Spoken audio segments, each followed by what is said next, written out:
Me and Becky played tennis on Sunday as well, just down at the Titchfield court. Yeah, why not? I mean, it's sports like that you can. Yeah, exactly. Still do. Isn't Yeah, it? So. exactly.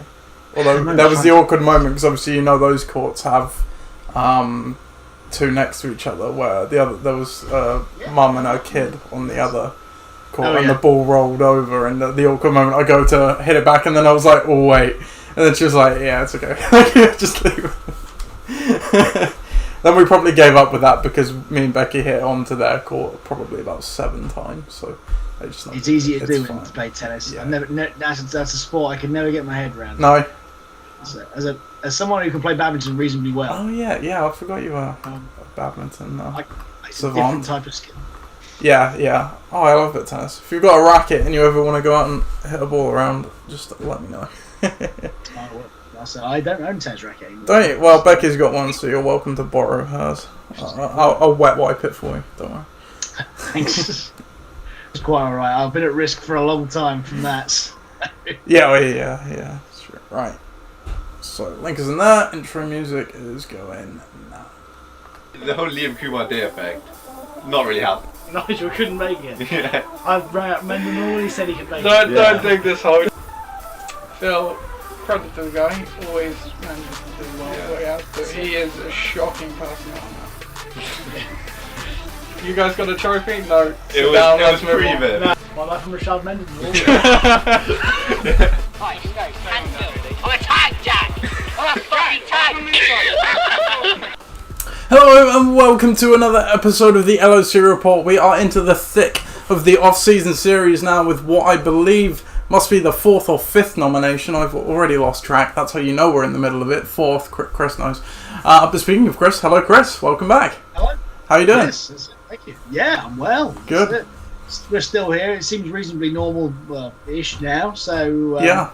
So yeah, these are slightly less strange times. Yeah, gradually returning slightly more to normal. Shops are open. We have some competition in the sporting world.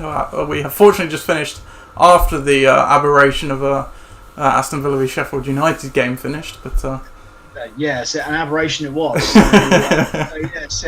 There are very few games of football that I can remember being particularly dull. I remember one year watching France versus Uruguay. I think it was in the 2010 World Cup. That's it. And I remember this game not because it was interesting, but because it was so dull. That's it. Literally nothing happened in 90 minutes, and this was pretty much the same as that. That's it. I can't remember a shot on target the whole game. So yeah, brilliant. I'll never remember in a similar vein. From the first year that I started following American football, 2007, I think it was 2007, there was a game between Pittsburgh and Miami that ended 3-0. I'm not sure if the game went to overtime, but it was either the 4th quarter or the overtime, I'm pretty sure, where that 3 points came from. So, yeah, I think it may have been hurricane season or something in Miami that day, so it was not suitable weather. You don't come across that very often, No, for sure. No, you don't. And speaking of not coming onto things very often, we are going to be talking about a very unique and a special nomination, dare I say, because your nomination is today, Chris, the stream. And streams don't get as good as the one you're about to read about. But before we do that, Chris, we of course need to tell everybody about the league news. We do.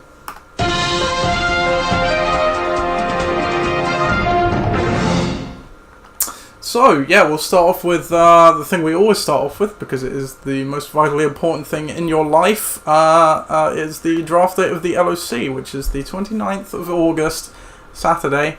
Time to be determined, but will likely be in the afternoon or the evening, and we are actually getting closer and closer. It's only just over 2 months away now, isn't it, Chris? Yeah, absolutely. I mean, it's crazy when you announce these dates that they do creep up on you. But, they do, yeah.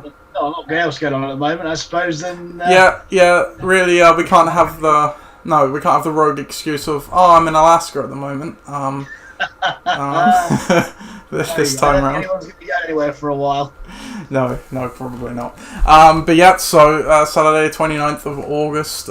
Circle it on your calendar, please. And then we've been doing just a generic sports corona updates. Let's continue. Obviously the Premier League is back today.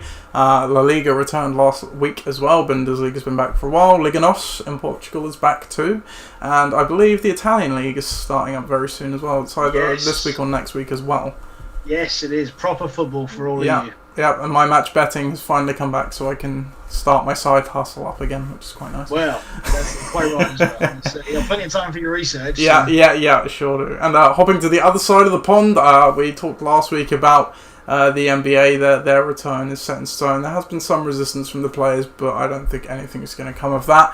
MLB is rapidly crumbling and burning their own house down because what went from the commissioner saying there will definitely be a season this year suddenly turned into there may not be a season this year. And I've seen just before, it always happens, Chris. How does it always happen? Just before we do the podcast, something happens in the news world that we can give an update on. And the update is, where's my notification gone? MLB Players Union reportedly closing in on deal for the 2020 season. So there you go. They originally did want to start around the 4th of July weekend. That date was set, I think, with a deadline of an agreement at the start of June. So who knows if that's going to happen. But baseball should be happening, hopefully, Chris. Not that Well, that's good. Yeah. I think the US, as much as anybody, needs a bit of a boost in terms of their morale. I think having their game back would be helpful. Yeah, absolutely. Not having a baseball season is strange. I think it's been 20. When was the last strike? Proper strike. 25, 26 years ago. Oh yeah, collective bargaining agreement. Yeah, I'm not sure in baseball, but yeah. A long time. Yeah, there's certainly not been any lockout. I think the most recent lockout may have been in the NHL, which I believe there was one in the 2000s. Speaking of NHL, I have no idea what's going on with the NHL. I assume they're coming to some sort of agreement as well to return, much like the NBA. I would think that the NHL, of all the sports, would be the easiest one to have under these measures. Yeah. So yeah, I think you're probably right. No, we'll see. But I mean, let's be honest. It's a third-rate league behind the MLB and the. This is the issue with NBA and NHL at the moment. They have so many games in the regular season. It's almost just trivial until you get to the playoffs, because that's when the real games start. MLB, I don't know how MLB doesn't really have the same thing, because they play literally 170 games a year. Yeah, right. But I guess it's just because it's an everyday thing. They're settled into what they are. But going back to the MLB, it's quite hilarious that as you said, it'd be weird not to have a season, and the only reason they might not is just because it's the owners really pinching their pennies and being tight about money, which for such a big business, in money terms, baseball is. That's such a crying shame, especially for every fan out there. It is. I mean, but their model isn't like the rest of the sports, I suppose, even the Premier League included, which has an awful lot of money from television revenue. The MLB is a little bit behind that. I know that they've got an awful lot of coverage, but that doesn't necessarily mean that. Well, when you play 172 times, an individual game certainly isn't going to draw the same ratings as an individual game of the Premier League or the NFL. It's not. Yeah. Bearing in mind that, if you're in a key city, that you're going to be selling your stadium out, they're saying a series for 4 nights in a row. Mm-hmm. That can't be replicated anywhere else. So, it's a big concern, and especially in teams in smaller markets, I think. Mm-hmm. Who, for one reason or another, didn't get many fans anyway through the door. Sure. Yeah. Lack of success or otherwise. Yeah. It's a big blow, but then again, maybe that's what will surprise them with what's happening at the moment is that they'll have an awful lot of television viewers for the first time ever because no one's got anything better to do. Exactly, yeah. They're almost losing that opportunity, and certainly when the NBA comes back, they'll have lost their window for sole sportsmanship that they are usually accustomed to in that summer period. Moving closer to home with the NFL, though, you spoke a bit about obviously the ramifications of not having butts in seats. I think I remember seeing at some point that they estimated the loss from not having fans in the stadium for the whole season about $30 billion. I'm not sure if that was right. Significant amount. And in terms of, because that's going to obviously have ramifications for the salary cap in the NFL. I think there is a clause that allows you to spread losses over seasons, so we won't see a dramatic drop-off of the cap in 1 year. And the TV deals that were meant to be coming were meant to, lift the cap even more. So it's a very interesting time for contracts being done as well on that front. Well, that's right. You see a lot of teams that are bogged down anyway with contracts. You think of the Rams. Oh yeah, yeah. Where have they got to turn? That's it. They haven't. They got nowhere to turn. Yeah, and you look at a team like Kansas City. That's they're trying to get a deal done with Patrick Mahomes, where he's gonna shatter the record for a quarterback salary, which is great when it's rising, but when it's a stagnant cap, that becomes all the more problematic. But anyway, that's enough in the news section about the current state of coronavirus in sports. But we went a little deeper, but good discussion. I think we haven't had a debate.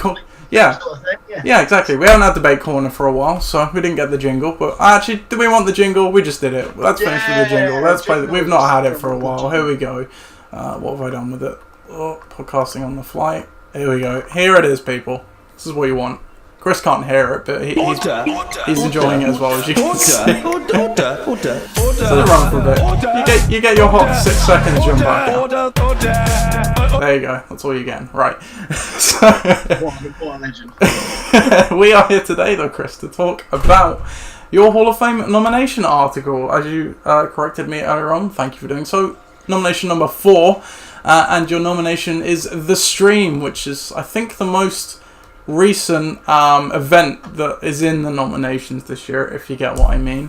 And it is your stream of Breshad Perriman in the semi-finals, which sent you to Corona Bowl 11, and of course you went on to win that game as well. I should say, I can see we have maybe 2 people watching us. Please do comment along if you would like to. But going back to your thing, so the little preamble here, obviously, Chris, is you were coming. Well, I think I wrote this actually retrospectively. So you've won 2 titles now in 3 years. You're already in the dreamland, right? And you were absolutely in a fever dream to make the decision to start Breshad Perriman in the semi-finals.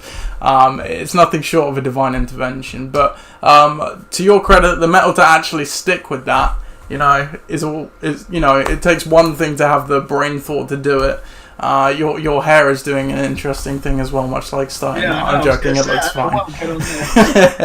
But But to stick to it, that you get all the credit for that. But we'll go back to the start, obviously. So going into last season, you had a title under your belt from the 2 seasons prior, and you were coming in off of a 9-5 record, and you're experienced, you're filled with confidence at this point, right? And you faced the Tugfards in the first round of the playoffs. What were you thinking in that point? There was 2 things really that I was thinking about. The first one was, this is a big game in this round, and secondly was, how on earth did the Tugfards get to come and play me now? How is this a thing? But the great thing about it was that I thought to myself, look, if you're going to win the thing, you've got to beat the best teams. And I thought that at the time they had an awful lot of momentum behind them. I thought that they were, on their day, the best team in the league. And it was a daunting prospect. Don't get me wrong, So I went into that game with absolutely no expectation at all of coming out with any sort of result. Mm-hmm. I'm quite happy to admit that I had some injury doubts. I had poor form, or certain players going poor form into the game, and and that's what sort of my come what may mentality really was all part of that. So that's it. That was the framework and the thinking behind it. Really was, I haven't got much to lose. Just by the fact that obviously, looking back at it, I did. I could have lost. I could have got out in that round. I've been really disappointed with how everything worked out. Mm-hmm. But in my head, especially as we'll talk about in a moment, how the game played out. I had a very devil may care, come what may attitude to the selection that week.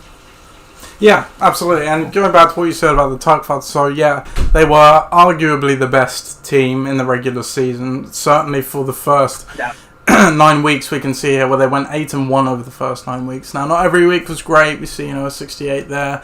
There's an 84. A couple of weeks under 100, but some really good scores there as well. But they did backslide, as often we are used to seeing. Not so much in the new system, where it's obviously a bit more easy to keep your momentum going with the free agents. But they certainly did take a backslide. You look in weeks 10 to 12, they only won one of those games, but they posted 197 and 121 points. But then the last 2 weeks of the season were absolutely appalling. They barely, in 2 weeks, 13 and 14, registered more than they had scored alone in week 12. So they were a powerhouse, but they were on precarious ground. They were. Now, if you are new to this podcast, and a lot of you probably won't be now, but if you are new, then you'll know that there's a narrative that I like to sort of put out there, where, and it's true, by the way, it's all factual. If Phil hadn't lost that Week 14 game, and he lost there by 3 points, if he had not lost that game, he would have won the whole thing. Yeah, and we can. Please continue.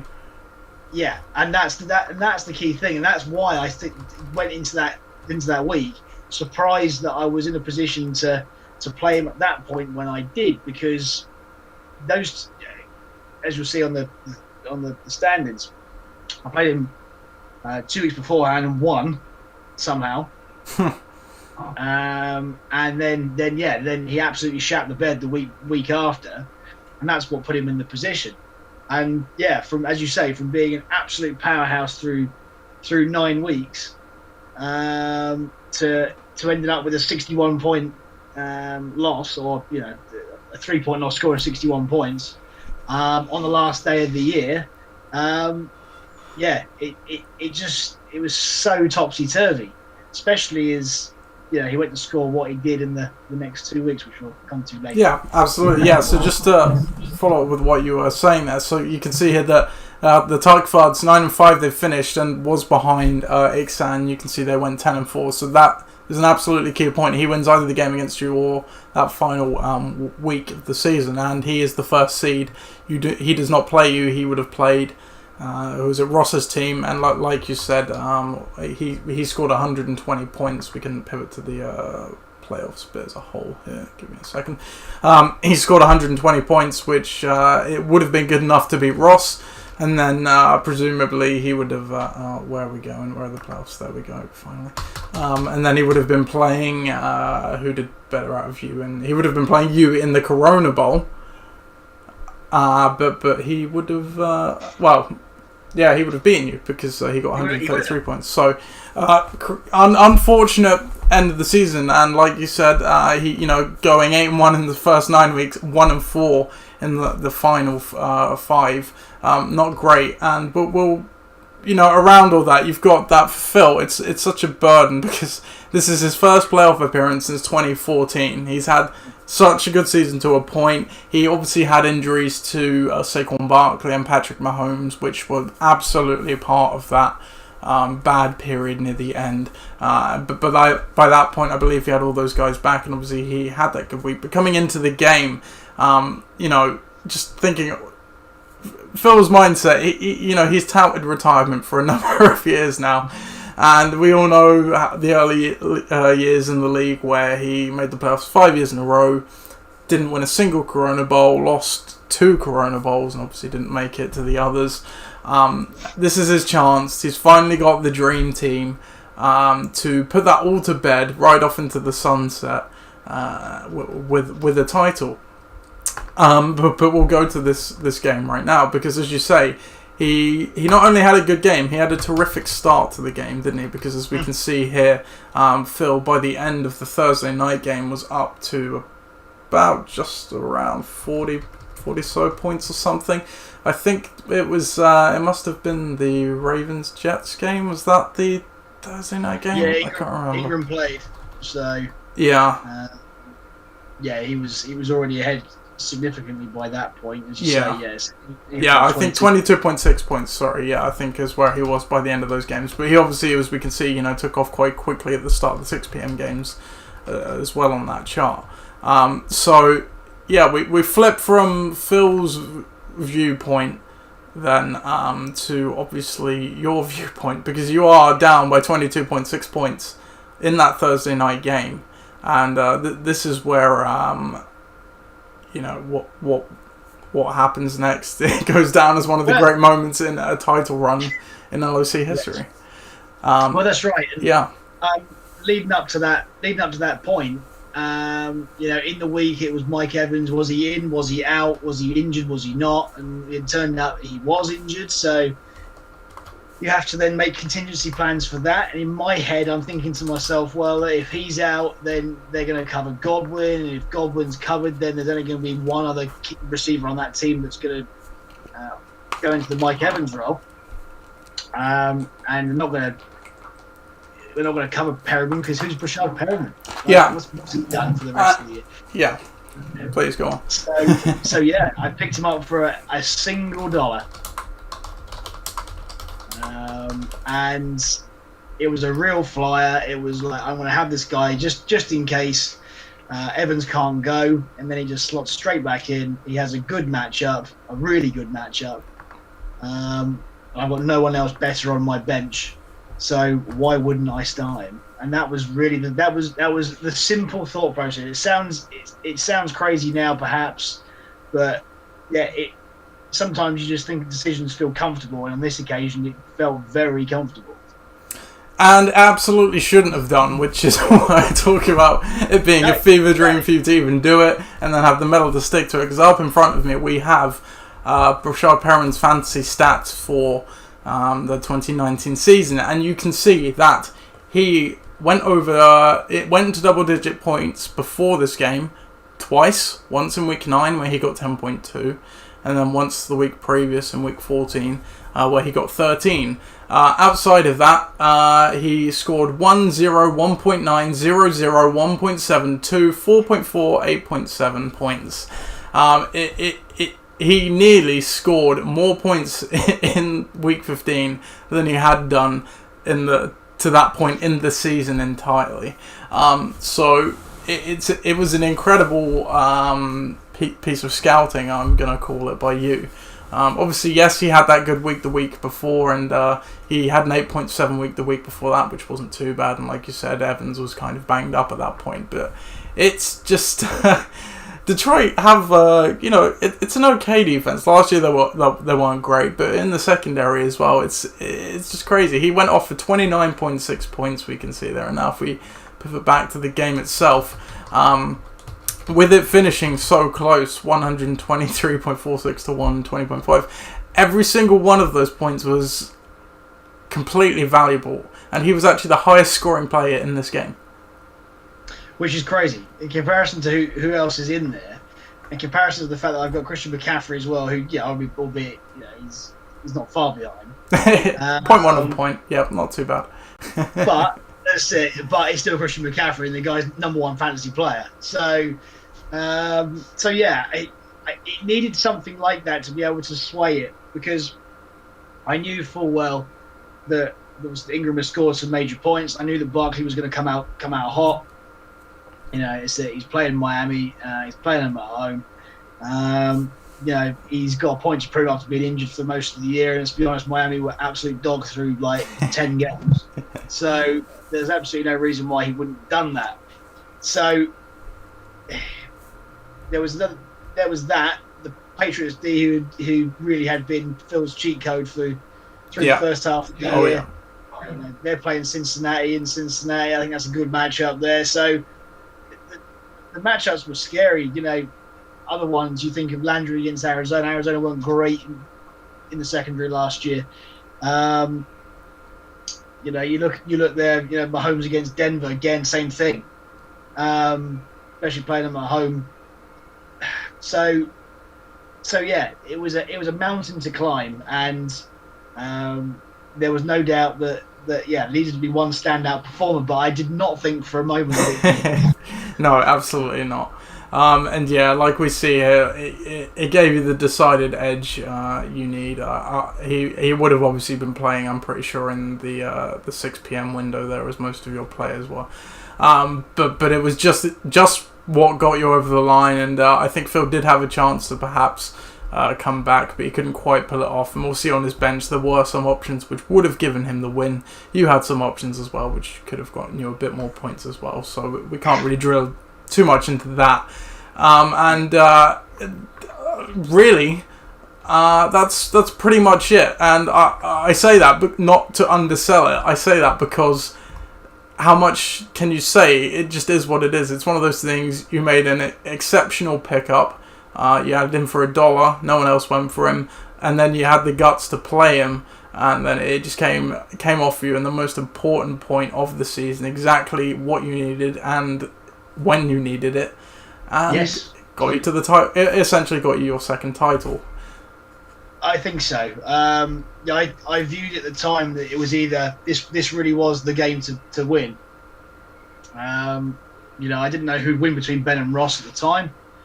To be honest with you, both of them were reasonably even. I know Ben had his sort of three-headed monster with his running backs, and that's unfortunately what cost him the title in the end. But yeah, I mean, to be able to come back and do that, it requires an awful lot of luck as well as that.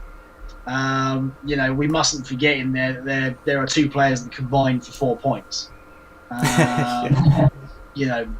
There was for a long period of time throughout that game, I thought that's what would lose me the game. I thought Marlon Mack, the choice was Marlon Mack over, I think I got Carlos Hyde on the bench, who scored a touchdown on the day. Yeah. Was a real sticking point for me, and I got a bit arrogant in the end and tried to play Dede Westbrook to troll him. We'll leave that out of the nomination. We'll just sweep that under the carpet. Don't forget that.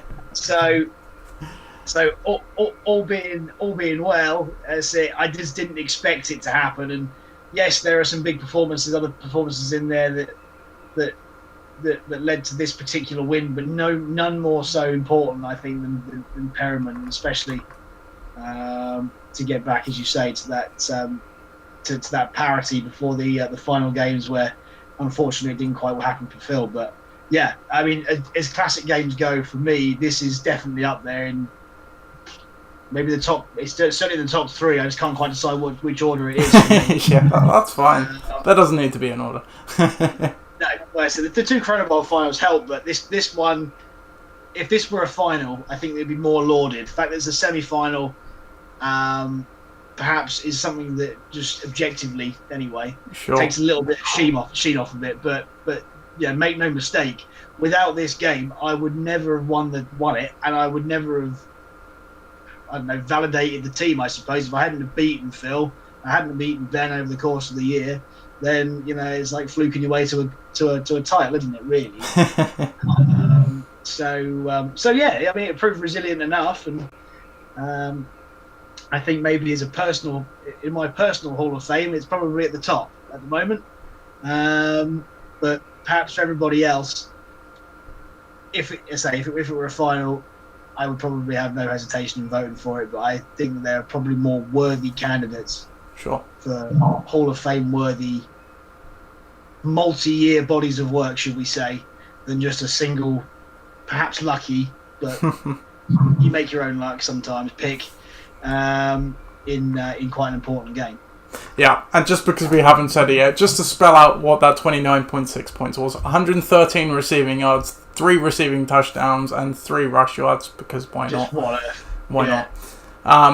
So you mentioned your own personal Hall of Fame as well. Look, it's going into it's obviously in your Ring of Honor already, along with guys like Breshad Mendenhall, Chris Johnson, Antonio Gates, and Danny Woodhead. Some classic forward Flyers favourites right there. I haven't listed any on the article, but in terms of great LOC streams, mainly because I couldn't remember any others, it's certainly in the conversation for the best, and if not, better than them. I always remember a funny one for me personally, Derek Carrier, when he was a Washington Redskin, their third string tight end behind Jordan Reed, and it must have been Vernon Davis. Both were injured. I streamed him because why not, and he scored a touchdown. I'll always remember that day. But That's an independent thing. In a regular season game, it's one thing to do that there. When the chips are down and you need a win in the playoffs, and you're doing something like that, something just as wacky with a very volatile quarterback throwing, a very unproven, a flame-out receiver, in fact. This is a former first-round pick who flamed out in Baltimore and did nothing. And then he comes and does this. It's pretty extraordinary, and especially for what it meant for the rest of that season.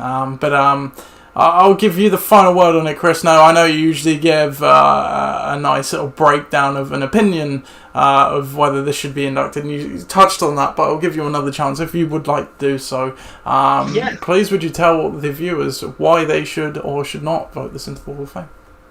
Well, I think if you have a category over the course of these few podcasts of multi-year bodies of work, people's personal favourites, and things that affected the course of a year that would otherwise have been forgotten. And I think that maybe in 3 or 4 years' time, this will have been totally forgotten unless it's in the Hall of Fame. Now, if you think it's Hall of Fame worthy, then great. But personally, I'm pretty convinced that because it's in a semi-final, it's not going to have the same weight as if it was in a final. I also think that if you're going to put your vote behind something, it should be something that someone has achieved over a long stretch of time, because I think that consistency really does count for a lot. And I think that this, although was massive for me and massive for a particular Corona Bowl win, goes into the same category as Ollie's that we had last week. And if you haven't watched that yet, then please do, and you know what I'm talking. In the sense that it's something that particular person feels very fond about, and couldn't have won their Corona Bowl without it. But saying that, I always favour consistency over single week success, and that's where I'm going to throw my chips down. See, but I'm not going to say to you don't vote for this if you believe this to be Hall of Fame worthy, which I would be very thrilled that it would, and very surprised that it would, bearing in mind that it felt very natural at the time. Then please do vote for it. But we have a lot to go yet, and that's it. You can categorise them how you wish, but I would suggest that you categorise them into all-time LOC bodies of work over multiple years. Single game successes, and things that people are personally fond of, and then you can break it down for yourself as to which you'd rather go for. Sure, and of course you have got effectively 3 separate votes for the Hall of Fame. You have a 3-point vote. The most points wins in the induction, obviously. So you have a 3-point vote to use, a 2-point vote to use, and a 1-point vote to use. It's up to you how you use them. You have to spread them about. You can't put them all on the same one. So if you do like Chris's stream, because it was epic, and maybe it has a bit of recency bias, but it's certainly, I can't think of another stream that's more crucial to a season, even independently of that, just as good a stream without the rest of the stuff around it, but with the stuff around it, that really solidifies it as a good nomination for me. So that is it for today's episode. So another fairly short and succinct one, as most of them have actually been, Chris. I wonder if we can translate this over to the regular podcast. Not a chance. Yeah, that pretty much summarises it. Yeah. Okay, so, we've got another football game on, which I'm sure you'd like to go and watch as well, Chris. I've got it quietly on my top TV as well, so we won't hold you any longer. We will be back next week with the next nomination. Again, I don't know what this is, but me and Chris will look at it after. You'll have to wait till next week. So, other than that, have a good rest of your week. Stay safe, and we will see you next week. Goodbye.